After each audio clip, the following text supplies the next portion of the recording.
Vekari Station smelled like burning oil and alien sweat, and the kind of desperation that clung to a man like smoke after a fire. Commander Kale Morrow had been many things in his 34 years of life. A farm boy from the flatlands of New Saskatchewan, a flight school washout who clawed his way back in, a decorated strike pilot in the Terran Expeditionary Fleet, and now something far less impressive. He was a nobody on a junk station at the edge of known space, with exactly 47 credits to his name and no ship to fly. 6 months ago, he had been screaming through the burning sky above Rathani Prime, his strike fighter trailing fire as 3 enemy interceptors chewed his engines apart, piece by piece. He remembered the ejection seat punching him into the void, and the long, cold silence that followed, and the way his oxygen gauge ticked down like a clock, counting the last minutes of his life. A Gorvathi salvage crew found him drifting in his suit, barely alive and mostly frozen, and by the time they thawed him out, the war was over. Humanity had won the battle of the Rathani Corridor, and pushed the Dominion back behind their borders, and the galaxy had moved on without Kale Morrow. The Terran fleet listed him as missing in action, and then presumed dead, and then officially discharged through some administrative error that no one cared enough to fix. He had tried to get reinstated, but the bureaucracy was a maze with no exit, and his savings ran dry long before anyone in uniform returned his messages. So here he was, on Vekari Station, doing mechanic work for species that looked at humans the way a man might look at a stray dog, with mild curiosity and absolutely no intention of bringing it home. He needed a ship, and he had been searching the scrapyards for weeks, looking for anything that could hold atmosphere and move in a straight line. That was how he found himself standing in Took's salvage lot. Station morning that felt no different from any other, because there was no sun here to mark the passing of days. Took was a Gorvathi, 8 feet tall with 4 arms and a face like a bulldog that had been stepped on, and he ran the largest military scrap operation on Vekari. His lot was a graveyard of dead warships from a dozen species, stacked and crushed and stripped for parts. Kale walked the rows with his hands in his pockets and his hope somewhere near his boots. Everything was either too expensive or too destroyed or both. And then he saw it. It was buried under a heap of Rathani hull plating and severed conduit bundles, almost invisible beneath the junk that had been piled on top of it. A ship. It was mid-sized, bigger than a fighter, but smaller than a frigate, and it was like nothing Kale had ever seen in any fleet registry or recognition manual. The hull was a dark material that seemed to shift between black and deep violet and something that was almost blue, but not quite any color he had a word for. It was covered in blast scoring and carbon burns, and there was a massive breach along the port side, big enough to walk through. But the frame beneath the damage was solid. More than solid, it was elegant in a way that made every other ship on the lot look like it had been built with a hammer. Kale ran his hand along the hull, and the surface was warm. That was strange, because nothing in the vacuum-exposed scrapyard should have been warm. But he filed it away and went to find Took. The Gorvathi laughed when Kale asked about the ship, a deep rumbling sound that shook the merchant's belly. That thing, Took said with all 4 arms crossed, is cursed. He told Kale the story between fits of laughter. No one knew what species built it, and it matched no known design in any database the merchant had access to. 3 buyers had purchased the ship in the last 2 cycles. Every single one of them had returned it within days. The first said the doors would not open for him, no matter what he tried. The second said tools went missing inside, and lights turned on in rooms she had not entered. The third, a Vraxian smuggler built like a small tank, came back pale and shaking, and refused to say what happened, and simply demanded his money back. Took had stopped trying to sell it, and the scrap value was almost nothing, because no one could identify the hull material well enough to price it. "You want it," Took said, still laughing. "I will sell it to you for 30 credits, just to get it off my lot." Kale had 47 credits. He bought the ship. Took made him sign a waiver and a title transfer, and laughed the entire time, and Cale ignored him, and walked back to the buried vessel with the ownership chip warm in his hand. He cleared the debris from the main hatch, and the door opened. It opened easily, smoothly, as if it had been waiting. The interior was dark and quiet, and the air inside tasted old, but not dead, like a room that had been sealed for a long time, but not forever. The corridors were curved and organic in a way that reminded Cale of the inside of a rib cage, and the surfaces were smooth and faintly warm beneath his fingers. He found what he guessed was the bridge, a wide room with a single seat, surrounded by dark panels and consoles covered in a script he could not read. He set up his portable generator and ran power cables through the hatch, and began the slow work of patching the hull breach from inside using scrapyard plate and welding tools he had borrowed from a mechanic who owed him a favor. It was hard work and lonely work, and by the time he finished a temporary seal, the station had cycled through what passed for night. Cale laid out his bedroll on the floor of the bridge because he had no quarters on the station anymore, and the ship was technically his home now. He turned off the portable generator to save fuel and lay down in the perfect darkness and closed his eyes. He slept, and then sometime in the deep middle of the night, he woke up. There was a sound, low and resonant and coming from everywhere at once, a hum that he felt more in his chest than he heard with his ears. The portable generator was off. He had turned it off himself, but something inside the walls of the ship was glowing, a faint blue-violet light that pulsed slowly like a heartbeat. Cale sat up in the dark, with the light moving gently around him, and he felt something he had not felt in a very long time. He felt like someone was watching him, not with malice and not with fear, with curiosity. He sat there in the glow of a ship that should have been dead, and for reasons he could not explain, he whispered into the dark, "Hello." The light pulsed once, bright and warm, and then slowly faded. And Cale Morrow sat alone in the silence that followed, and wondered what exactly he had just bought. Cale told himself the glow was a power cell malfunction. He told himself that old ships did strange things when dormant systems leaked current into places they should not be, and that the hum was probably just a resonance frequency in the hull plating. He told himself these things for 3 days, and he did not believe any of them. But he was a pilot, and pilots were practical people. And the only way to understand a ship was to get your hands dirty inside it. So he worked. He started with the hull breach, because vacuum was the enemy of everything, and a ship without a sealed hull was just an expensive coffin. The scrapyard plate he had welded on the first night was ugly but functional, and he reinforced it over 2 days until it held pressure. Then he moved inside. The ship's systems were unlike anything in his training, and the power conduits were not metal, but something that looked almost like veins, running through the walls in branching patterns.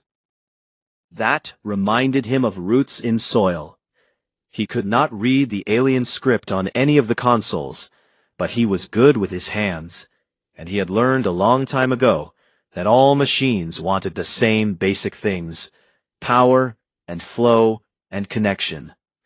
He jury-rigged his Terran nav computer into what he assumed was the main data port on the bridge, and ran his portable generator at low power to feed the ship's internal grid. And then, strange things started happening. On the 4th day, he set his wrench down on a console and went to check a junction box in the lower deck, and when he came back, the wrench was sitting on the pilot's seat. He stared at it for a long time. On the 5th day, he found that a damaged panel in the corridor outside the bridge had been partially repaired while he slept. The cracked surface smoothed over with the same dark material as the rest of the hull, as if the ship had grown new skin over a wound. On the 6th day, a corridor light activated above him as he walked and followed him step by step down the hallway and shut off behind him as he passed. Like someone holding a lantern and walking beside him in the dark. Cale stopped walking. He stood in that corridor with the single light shining down on him, and the rest of the ship dark and silent around him. And he did something that came naturally to any human who had ever spent long months alone in the void. He talked to the ship. "You could at least turn the heat on if you're going to be creepy about it." The heat turned on. Not slowly the way a generator warming up would do it. Instantly. As if something had been waiting for him to ask. Cale felt the hair rise on the back of his neck, and a grin spread across his face at the same time. Because he was terrified, and thrilled in equal measure. He began testing.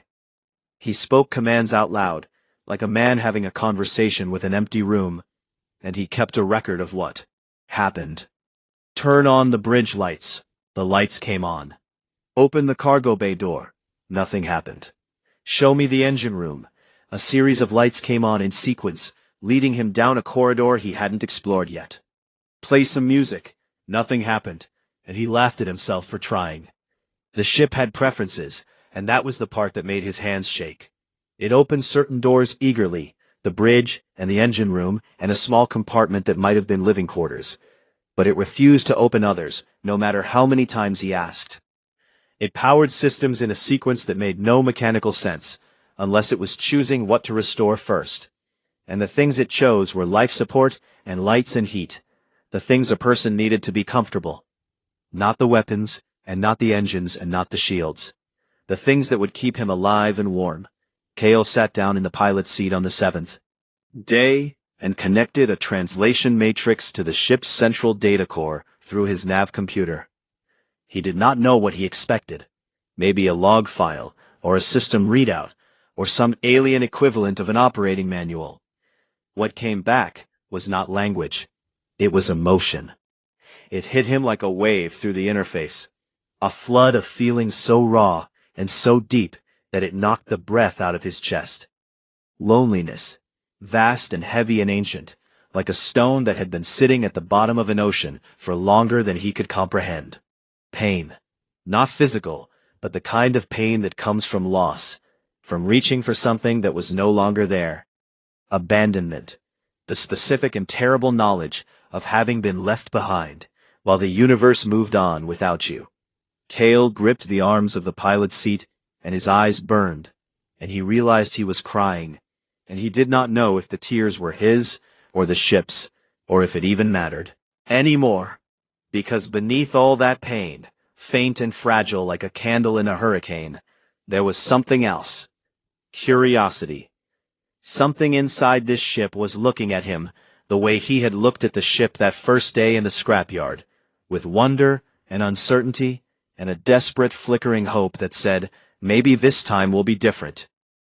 Cale wiped his eyes and let out a long, slow breath. The ship's original designation came through the translation matrix as a series of tonal frequencies that no human throat could reproduce. A name in a language that had been dead for longer than human civilization had existed. He could not say it. So he gave her a new name. Reverie, he said out loud, and the word felt right in a way he could not explain. Like naming a thing that had been waiting to be named. The lights on the bridge pulsed, once, warm and bright.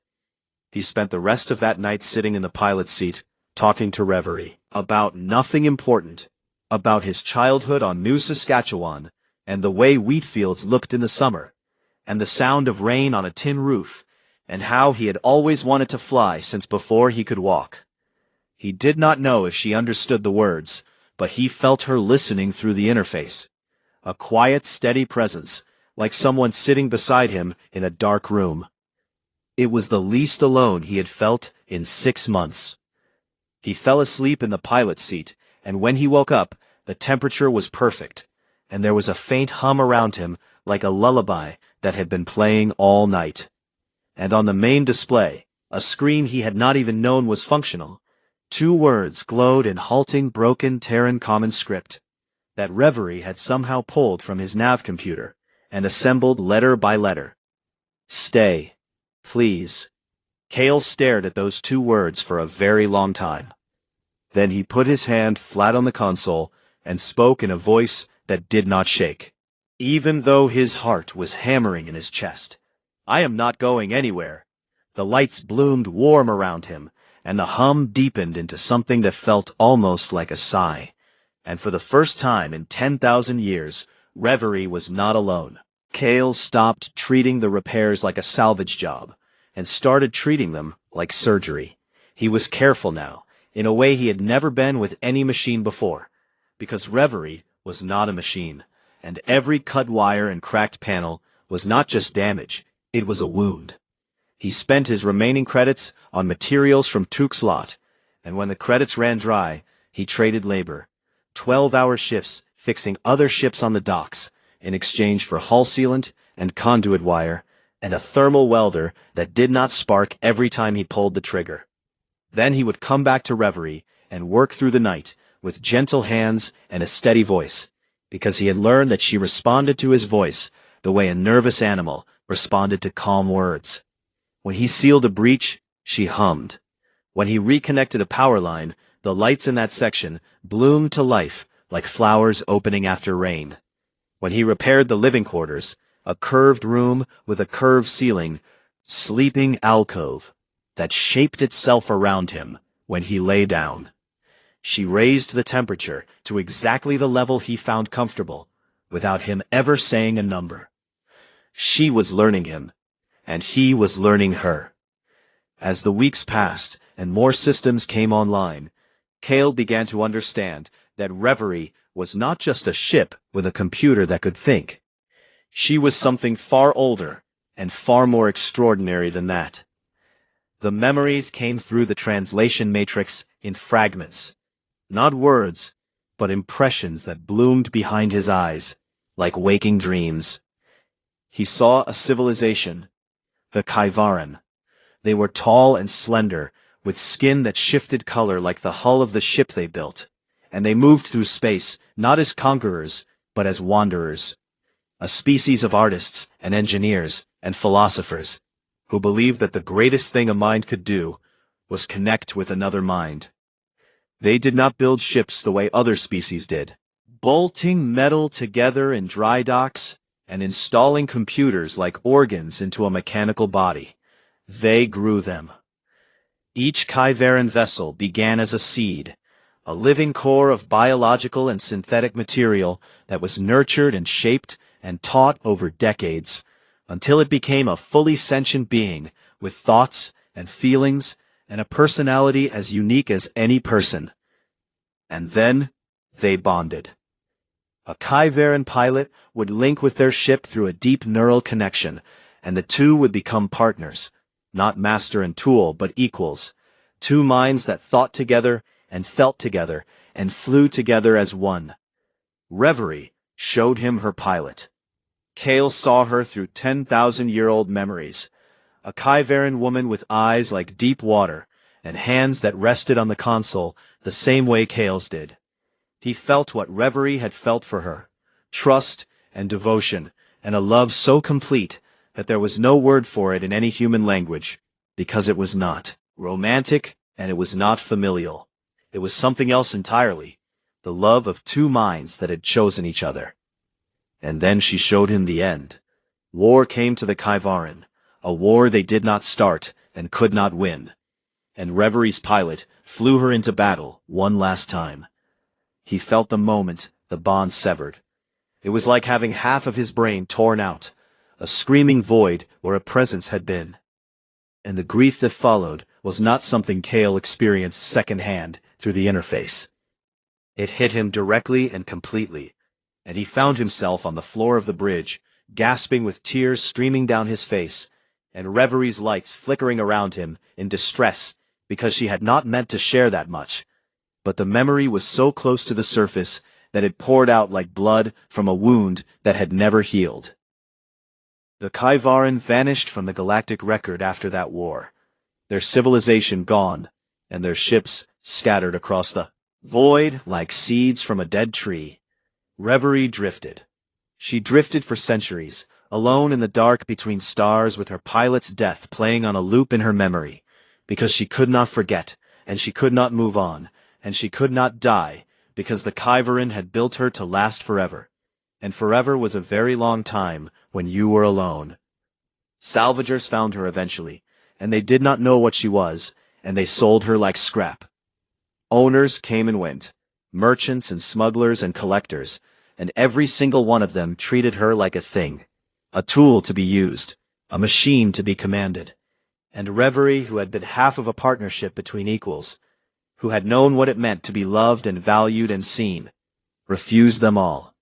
She locked her own systems and shut down her drives and let her hull rot, because she would rather die slowly than serve someone who could not even hear her screaming. 3 buyers on Vekari Station tried to claim her, and she rejected every one of them with everything she had left.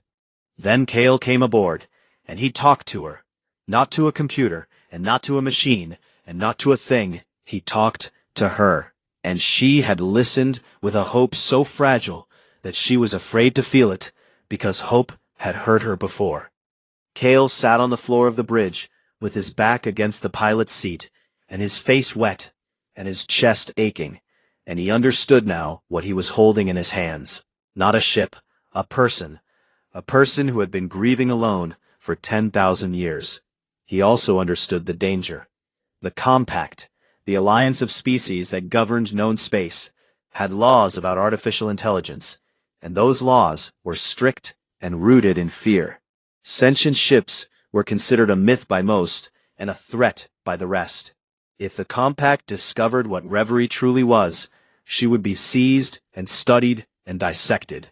Word they would use would be decommissioned, but the word they would mean was killed. And there was something worse. Kale had heard rumors on the docks about the Vreth Syndicate, an arms cartel that operated in the spaces between Compact law.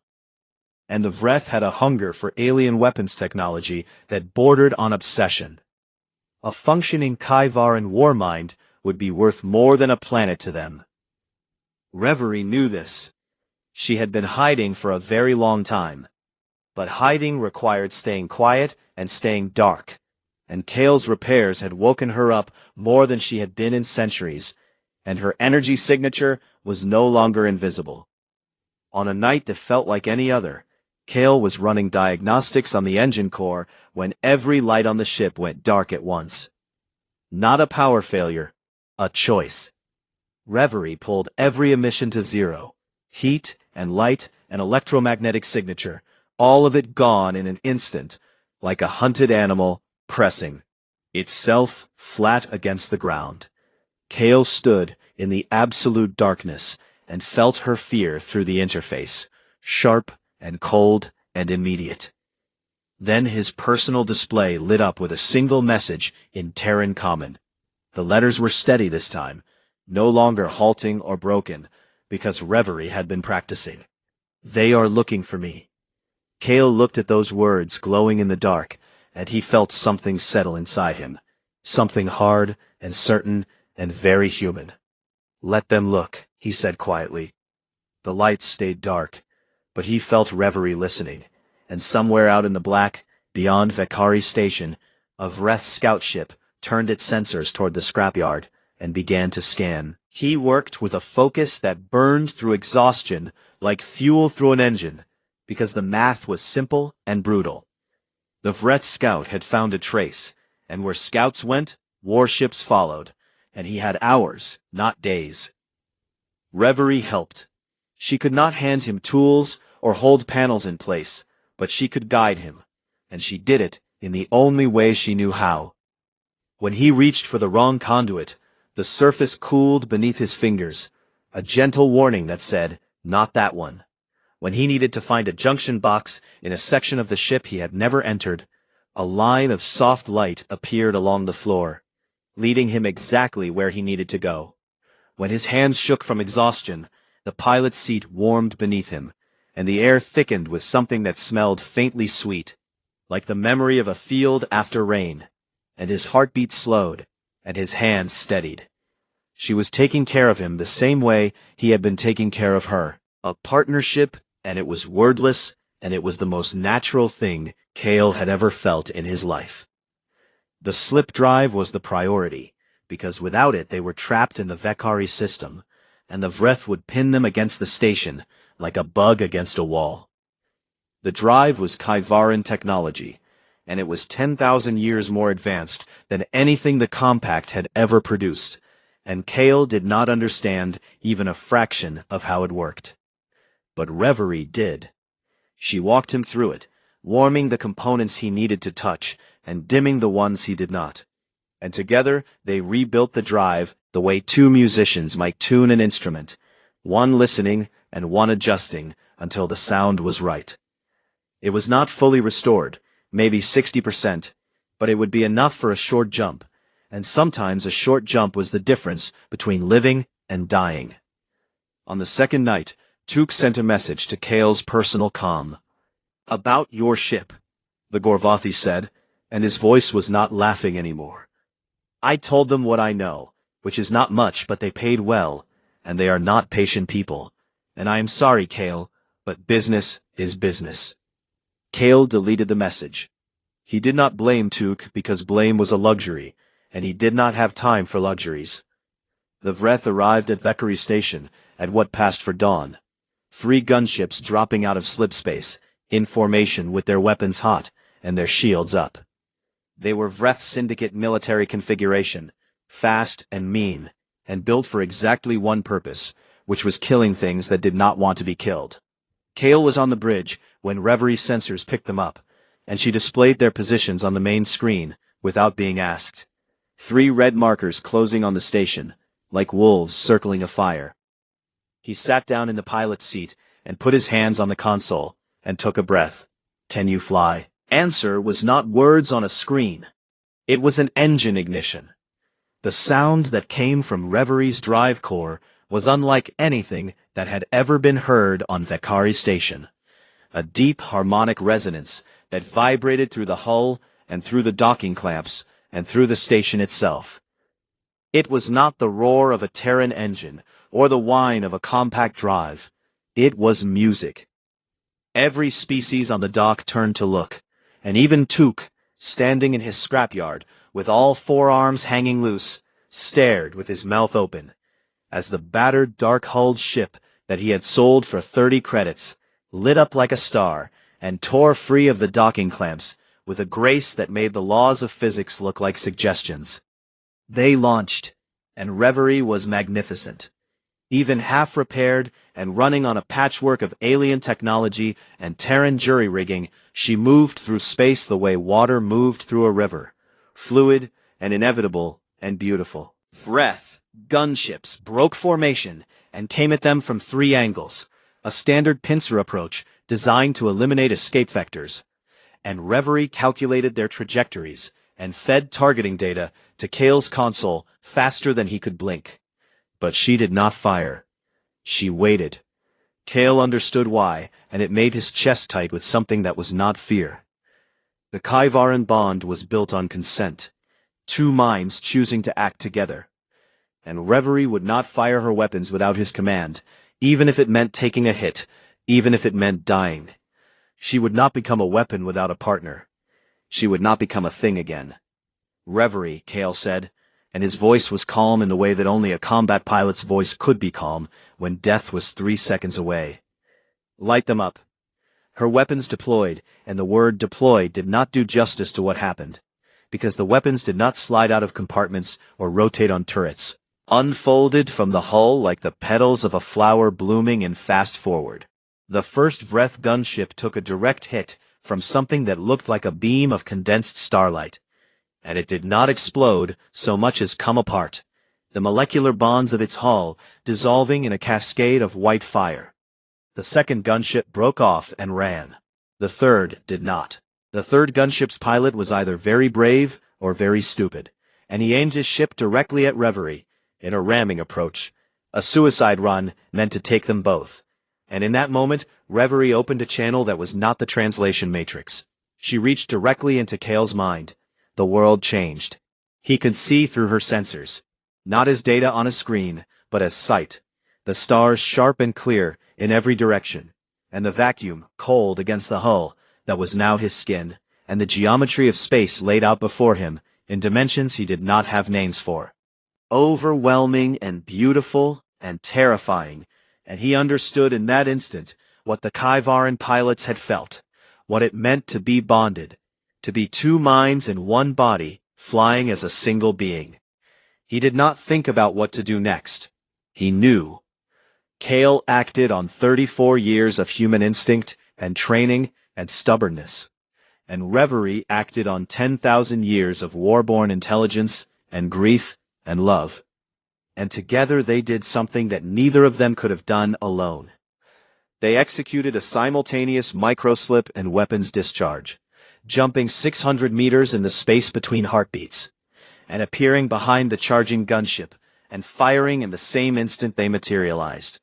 The third gunship became vapor. The connection faded, and Kale was back in his own head, gasping and shaking, and gripping the console so hard his knuckles were white. But he was grinning.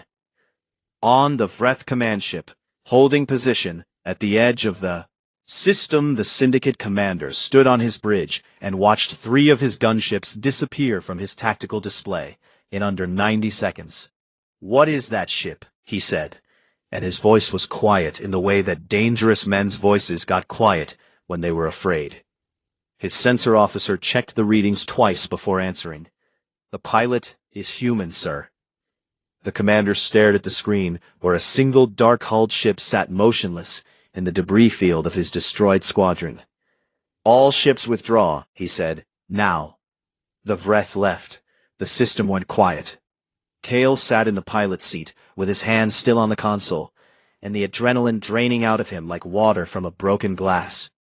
And the bridge was silent except for the soft hum of Reverie's systems running warm around him.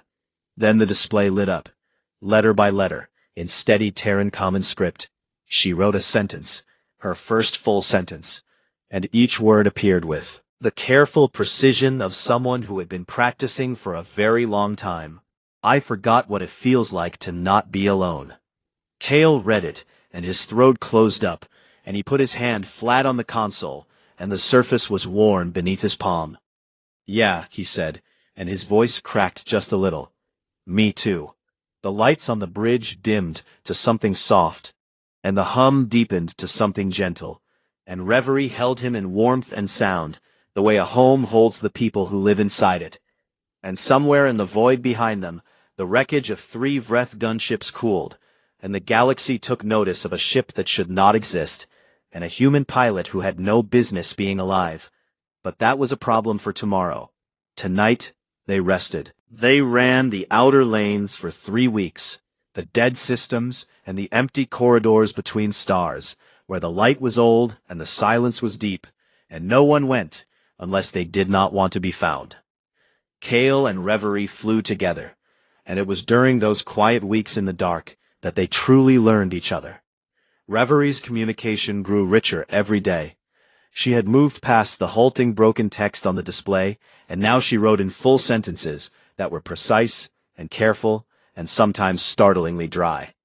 When Kale left his tools scattered across the engine room floor, she wrote on the nearest display, "I see your organizational system is based on chaos theory."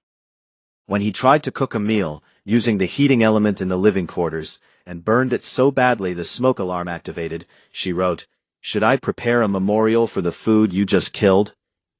He laughed so hard he choked, and the sound bounced off the curved walls, and Reverie's lights flickered in a pattern he had come to recognize as her version of amusement. She was funny. That was the thing that got him, not the ancient technology or the impossible weapons, or the fact that she could think and feel and remember. It was that she was funny. She had a personality that was entirely her own, patient and observant and fiercely protective, and underneath it all, a warmth that 10,000 years of grief had not managed to extinguish. She learned human idioms and used them with a precision that was somehow both perfectly correct and slightly off, in a way that made them funnier. She called the slip drive the Go Fast button, because Kale had called it that once as a joke, and she never let it go. She named the cargo bay the room where Kale puts things he forgets about, and she was not wrong.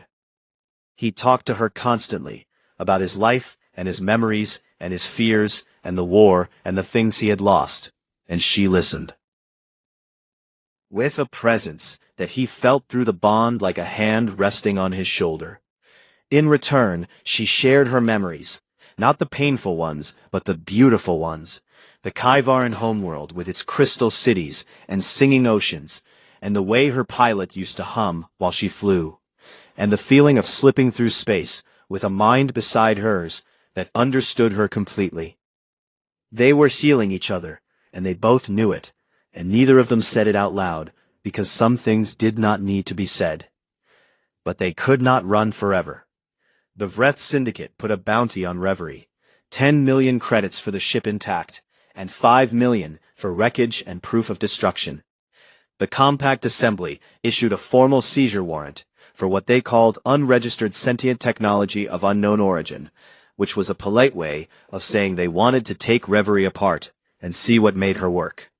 Word spread through the outer systems the way fire spread through dry grass, and every bounty hunter and compact patrol in the sector was looking for a dark-hulled ship with no registry. It was a Terran intelligence operative who found them first.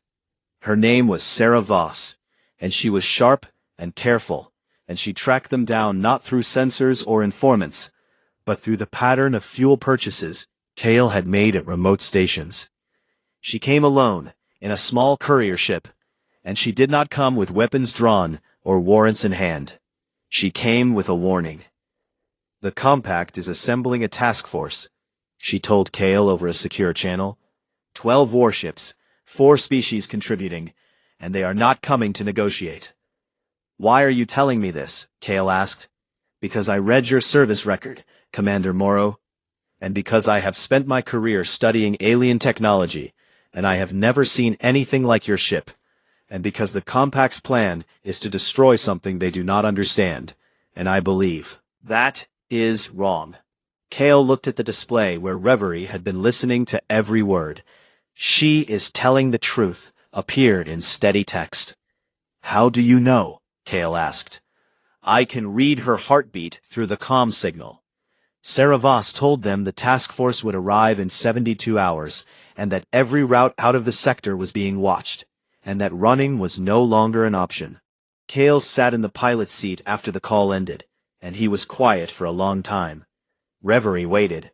She had learned that humans sometimes needed silence, the way they needed air, not because they had nothing to say, but because the thing they needed to say was so big that it took time to find its shape. I could hand you over, Kale said finally.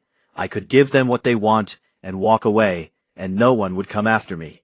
A long pause, then the display lit up. You could. Another pause. I would understand. Head. No. You would not, because I would never do it, and you know that, so stop being dramatic.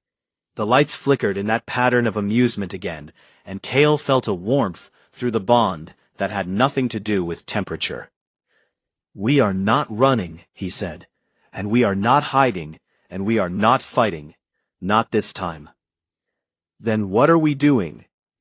Kale smiled, and it was the kind of smile that had preceded some of the worst decisions in human history. The smile of a person who has decided to do something incredibly brave, or incredibly stupid, and cannot tell the difference. We are going to Compact Central. Reverie's response was immediate. That is insane. Probably. Their defense grid could destroy us before we finish dropping out of slipspace. Also, probably. A pause. I like it. They flew to Compact Central, the governing station of the Galactic Alliance, a massive structure orbiting a neutral star at the heart of known space, surrounded by the largest concentration of warships in the galaxy. They dropped out of slipspace right in front of it. Every defense platform in the grid locked onto them instantly, and Kale could feel Reverie's shields straining against the targeting systems, and he knew they had seconds. He opened a broadcast on every frequency, military and civilian and diplomatic and commercial, every channel that could carry a signal across known space. And then, Commander Kale Morrow, discharged pilot and scrapyard mechanic and owner of a 30-credit ship, did what humans had always done best. He told a story. He told them about a civilization called the Kai-Varen that grew ships like children and loved them like partners and vanished from the galaxy 10,000 years ago. He told them about a ship that lost her pilot in a war and drifted alone through the void for 100 centuries with nothing but grief and memory to keep her company. He told them about the owners who tried to use her like a tool and how she chose to let herself rot rather than submit to someone who could not hear her voice.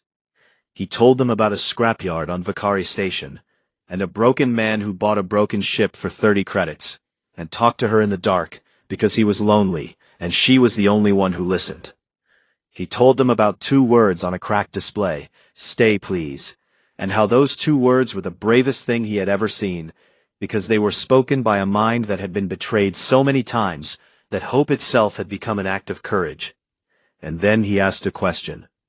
If she can suffer, and if she can hope, and if she can choose, then what right do any of you have to call her property? The broadcast went out to every ship and every station and every world with a receiver. The defense grid did not fire. The task force that had been en route dropped out of slipspace and held position and did nothing. Because 100 billion beings across known space were watching, and the question Kale had asked was not a legal question or a political question. It was the kind of question that sat in the chest and refused to leave. The compact assembly convened an emergency session, and the debate was fierce and messy and unresolved in the way that all important debates are when they touch something real. Some species argued that sentient technology was too dangerous to allow, and some argued that sentience was sentience, regardless of substrate, and some argued about property law, and some argued about precedent, and none of them agreed. But the task force stood down, not because the law had changed, and not because the politicians were brave, but because no one, not a single commander, and not a single official, and not a single voice in the entire Galactic Assembly, wanted to be the one who gave the order to kill a mind that had spent 10,000 years alone and only ever asked for one thing: company. The seizure warrant was suspended pending review, and the review would take years, and everyone knew it, and that was the point. Kale sat in the pilot's seat as the comms flooded with messages from across known space. Some angry, and some confused, and some supportive, and a few that simply said thank you in languages he could not read. He turned them all off. The bridge was quiet. Reverie's lights were soft and warm, and the hum of her systems was steady and alive around him. And through the bond, he felt something he had never felt from her before. Peace. Not the peace of giving up, but the peace of being seen, truly and completely seen, by the universe that had forgotten her. The display lit up one last time. Where do we go now? Kale leaned back in the pilot's seat and looked at the stars spread out before them on the view screen. Billions of them, each one a place they had never been and a story they had never heard. He put his hands on the console and felt her warmth beneath his palms, and smiled. Everywhere, Reverie's engine sang, that deep harmonic resonance that sounded like music and felt like joy. And the dark-hulled ship that a Gorvathi junk dealer had called cursed turned away from Compact Central and flew toward the open void. Behind them, the galaxy argued about what they were. Ahead of them, the stars waited, and they flew together, a human pilot and a mind 10,000 years old, 2 broken things that had found each other in a scrapyard at the edge of nowhere and chosen to stay. Not because the universe made sense, not because the future was certain, but because neither of them would ever be alone again, and that was enough.